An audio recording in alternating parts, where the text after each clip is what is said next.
Hello दोस्तों, बहुत बहुत स्वागत है आप सभी का इलेक्ट्रॉनिक स्टडी यूट्यूब चैनल पर। शाम के 7 बज चुके हैं और यहाँ पर एक बार फिर से हम आपके सामने हाजिर हैं सवालों की कुछ, जी हाँ, एक कह सकते हो श्रृंखला को लेकर के। और यहाँ पर आज का जो आपका सब्जेक्ट है वो है कंप्यूटर।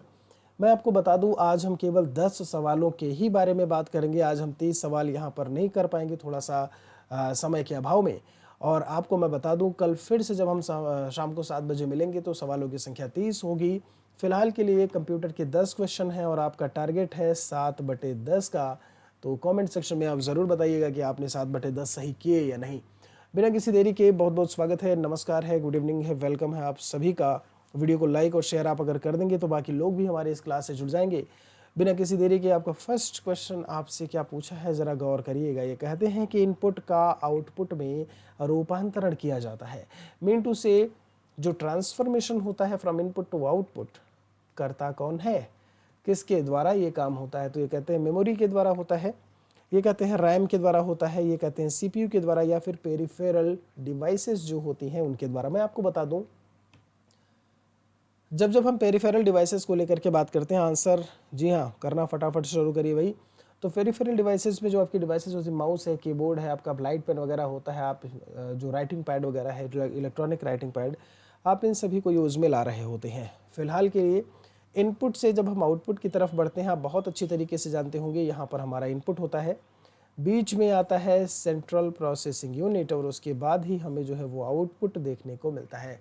तो इनपुट की जगह पे क्या होता है? डेटा, बीच में होता है प्रोसेसर या प्रोसेसिंग कर रहा होता है, और उसके बाद डेटा जो है वो इंफॉर्मेशन में चेंज होकर के हमें देखने को मिलता है। तो करेक्ट आंसर आपका सी आएगा, यानी कि ये जो काम हो रहा होता है वो सीपीयू के द्वारा हो रहा होता है। बिना किसी देरी के हम अपने अगले सवाल पर पहुंच चुके हैं। ये कहते हैं कि प्रोसेस्ड डेटा, मतलब ऐसा डेटा जो प्रोसेस हो चुका है, उस प्रोसेस्ड डेटा को आप क्या कहते हो? उसे आप आउटपुट कहेंगे, उसे आप इनपुट कहेंगे, उसे आप प्रोसेस बोल देते हो, या फिर इनमें से सभी सही है? बहुत बहुत वेलकम है, स्वागत है, नमस्कार, प्रणाम। आज केवल आपके पास सवालों की संख्या जो है वो 10 है, ठीक है जी। समय के अभाव में जो है 30 सवाल आज हम नहीं कर पाएंगे, ऐसे में कल फिर से 30 क्वेश्चन आपके होंगे। तो जब जब हम प्रोसेस्ड डेटा को लेकर के बात करते हैं, ध्यान दीजिएगा, जो डेटा प्रोसेस हो जाता है उसे हम क्या बोलते हैं? अभी अभी हम पढ़ के आए हैं कि वो हमारा इन्फॉर्मेशन कहलाता है। ज़रा यहाँ पर देखिएगा, क्या कहलाता है? इन्फॉर्मेशन। और इन्फॉर्मेशन देखने को मिला कहाँ पर हमें? वो मिला आउटपुट डिवाइस पर। कहाँ मिला? आउटपुट डिवाइस पर। भाई एक बार फिर से देख लो, ये आपका इनपुट था, माफ़ी चाहेंगे, ये आपका क्या है? जब जब हम बात करते हैं तो यहाँ पर कोई भी चीज़ आपकी क्या हुई? प्रोसेस हुई, और उसके बाद यहाँ पर हमें जो है वो आउटपुट देखने को मिलता है। मतलब ये चीज़ यहाँ पर इंफॉर्मेशन कहलाती है दोस्त। यहाँ होता है आपका सीपीयू और यहाँ होता है आपका डेटा। तो डेटा प्रोसेस होने के बाद इंफॉर्मेशन होता है या आउटपुट होता है। तो ऐसे में जो आपका करेक्ट आंसर आएगा वो ए आएगा। उम्मीद है कि इस चीज़ को भी आप बहुत अच्छे से समझे होंगे। एक नेक्स्ट क्वेश्चन की तरफ चलते हैं। कंप्यूटर में जाने वाले डेटा को क्या कहते हैं? लो जी, अब कंप्यूटर में जो आप डेटा इनपुट करा रहे होते हो, लो जी, कहीं ना कहीं मैंने आंसर बता दिया आपसे या आपको। तो ऐसे में जो कंप्यूटर में आप डेटा डाल रहे होते हो उसी को आप इनपुट करना कहते हो। तो सीधा सीधा इसका आंसर जो है वो आपका इनपुट हो जाएगा। और ये काम जो होता है वो इनपुट डिवाइसेस की हेल्प से होता है। किसकी हेल्प से? इनपुट डिवाइसेस लाइक कीबोर्ड है, आपका माउस है, आपका लाइट पेन वगैरह है, आपका इलेक्ट्रॉनिक पेन वगैरह आप यूज़ कर रहे होते हो। आप समझ रहे हैं कि नहीं? नेक्स्ट क्वेश्चन, एक और सवाल। कंप्यूटर के जो आईसी चिप होते हैं, आईसी का फुल फॉर्म भी बहुत बार पूछा गया है, तो लिख लीजिए, इंटीग्रेटेड सर्किट करके होता है आपका, ठीक है, इंटीग्रेटेड सर्किट्स करके बोल देते हैं। तो कंप्यूटर के जो आईसी चिप होते हैं उनके उत्पादन के लिए किसकी ज़रूरत होती है? क्रोमियम की, तांबा है, प्लेटिनम है, या सिलिकॉन है? फटाफट आंसर करो भाई। बहुत बहुत वेलकम है, नमस्कार है, प्रणाम है, गुड इवनिंग आप सभी को। वीडियो को औरों तक भी ज़रूर पहुंचा दें तुरंत, हैं, जिससे कि वो लोग भी क्लास से जुड़ जाएं। बड़ी अच्छी बात है। यहाँ पर आप किसका यूज़ कर रहे होते हो? सिलिकॉन का यूज़ कर रहे होते हो। तो जो इंटीग्रेटेड सर्किट जो होते हैं, या जो ये चिप्स जो बनती हैं इंटीग्रेटेड सर्किट या आईसी चिप जो होती है, वो सिलिकॉन की होती है। करेक्ट आंसर आपका क्या आएगा? डी आएगा। एक 5वें सवाल की तरफ हम आ चुके हैं, और इसमें इन्होंने आपसे पूछा है, कहते हैं कि प्रथम गणना करने वाले कंप्यूटर का नाम क्या था? जो ऐसा कंप्यूटर, फर्स्ट कंप्यूटर जो कि कैलकुलेशन करता था। क्या करता था भैया? कैलकुलेशन करता था। बताओ यार, अबेकस है, पास्कल है, कैलकुलेटर करके लिखा हुआ है, या फिर डिफरेंस इंजन लिखा है। वो थोड़ा सा हिंदी टाइपिंग में इधर उधर हो गया है। तो बिल्कुल, जब जब हम बात करते हैं यहाँ पर प्रथम गणना वाले कंप्यूटर को लेकर के, तो आपने बहुत बार पढ़ा होगा अबेकस, ABACUS करके। तो आपका जो करेक्ट आंसर आएगा वो क्या आएगा? अबेकस। ध्यान दीजिएगा, जो प्रथम गणना करने वाला कंप्यूटर था उसका नाम था अबेकस। एनियक का पूरा नाम पूछा है आपसे, ENIAC का फुल फॉर्म बता दो यार बस। तो electronic numerical integrator and calculator, electronic national integrator and calculator, electronic numerical intention and calculator, and electronic numerical integrator and column. बताओ जी, फटाफट आंसर सभी के उत्तर आने चाहिए यहाँ पे। कंप्यूटर की कक्षा चल रही है, आप शिक्षक भर्ती के लिए पढ़ सकते हैं यहाँ से जी। तो हमने देखा कई प्रकार के, यूनिवैक करके था आपका, क्या था? UNIVAC। ये स्टार्टिंग के कंप्यूटर्स थे आपके। एनियक कंप्यूटर था, यूनिवैक करके था। यहाँ पर एनियक का जो फुल फॉर्म होगा बिल्कुल सही है, जिन बच्चों ने ए आंसर किया है। ये होता है आपका electronic numerical integrator and calculator. ठीक है, चलिए। प्रथम गणना करने वाले कंप्यूटर को भी आप ऐसे इसमें से बोल सकते हो। तो अबेकस था, एक एनियक भी उसी में शामिल होता है, और यूनिवैक भी शामिल होता है। नेक्स्ट क्वेश्चन, CPU का अन्य नाम क्या है?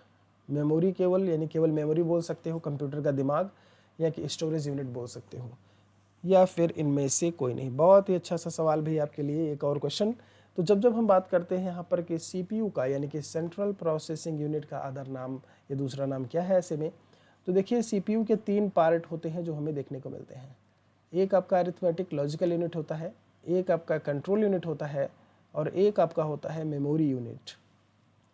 तो मेमोरी यूनिट तो ठीक था, लेकिन इसने केवल लगा दिया यहाँ पे, इसकी वजह से ये गलत हो गया, और ऐसे में जो करेक्ट आंसर आपका आएगा वो भी आएगा। कई बार सवाल पूछा गया है कि CPU के पार्ट कौन कौन से हैं, तो ALU, CU और मेमोरी यूनिट, इसने भी आप बहुत अच्छे से याद रखिएगा। ठीक है, चलिए, बड़ी अच्छी बात है। एक अगले सवाल की तरफ चलते हैं। लो जी, आप PC बोलते हो ना, PC का फुल फॉर्म भी पेपर्स में पूछा गया है, पर्सनल कंप्यूटर बोल देते हो आप इसे। तो जो पर्सनल कंप्यूटर है वो कंप्यूटर की किस श्रेणी में आपको देखने को मिलते हैं? क्या वो मिनी कंप्यूटर्स होते हैं, क्या सुपर होते हैं, क्या मेन फ्रेम, या माइक्रो कंप्यूटर्स में शामिल होते हैं? जल्दी से बताइए यार, फटाफट आंसर करिए। जो पीसी कंप्यूटर किस श्रेणी के कंप्यूटर होते हैं? मिनी है, सुपर है, मेन फ्रेम है, या माइक्रो है? तो बिल्कुल सही है। जब जब हम यहाँ पर बात करते हैं, देखिए मिनी कंप्यूटर्स काफ़ी छोटे कंप्यूटर्स हो जाते हैं, हैंड हेल्ड प्रकार के कंप्यूटर्स हो जाते हैं।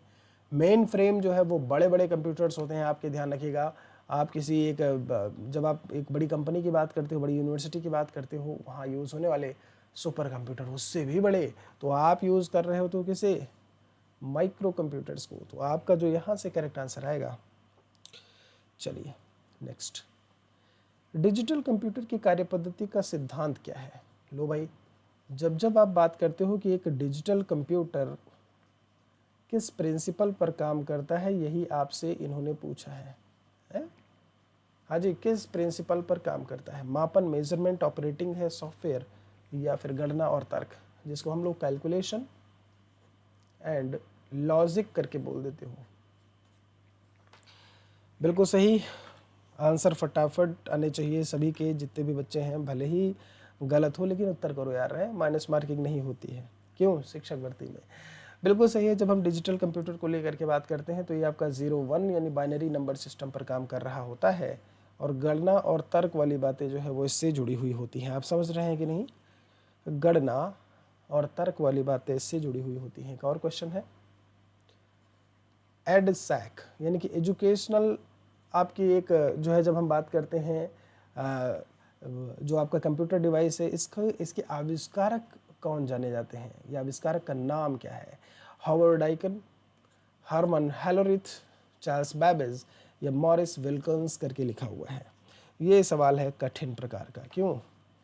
चलो भाई बताइएगा। तो जब जब हम यहाँ पर बात करते हैं कि एडसैक के आविष्कारक जो है कौन थे, या इसका आविष्कार किसने किया, चलिए हम ही उत्तर बताए दे रहे हैं। करेक्ट आंसर आपका डी आएगा। तो ये विल्कन्स करके हैं जो इसके आविष्कारक के रूप में जाने जाते हैं। जिन बच्चों ने डी आंसर किया है उनका एकदम से करेक्ट है। जैसा कि मैं आपको स्टार्टिंग में ही बताया था अभी मैंने कि आज हम केवल 10 क्वेश्चन को ही लेकर के बात कर पाएंगे, तो आपके 10 सवाल यहाँ कंप्लीट होते हैं। आशा उम्मीद है कि 7/10 आपने सही ज़रूर किया होगा। कमेंट सेक्शन में ज़रूर लिखिएगा। और यहाँ पर कल जब हम आएंगे शाम को 7 बजे तो 30 सवाल एक बार फिर से हम लेकर के चलेंगे लाइव। धन्यवाद आप सभी का। कुछ अच्छा लगा हो तो लाइक और शेयर औरों तक भी ज़रूर कर दीजिएगा इस वीडियो को। इलेक्ट्रॉनिक स्टडी टेलीग्राम चैनल से भी ज़रूर जुड़ें। मिलते हैं जल्दी ही आपसे। शुक्रिया आपका। Thank you.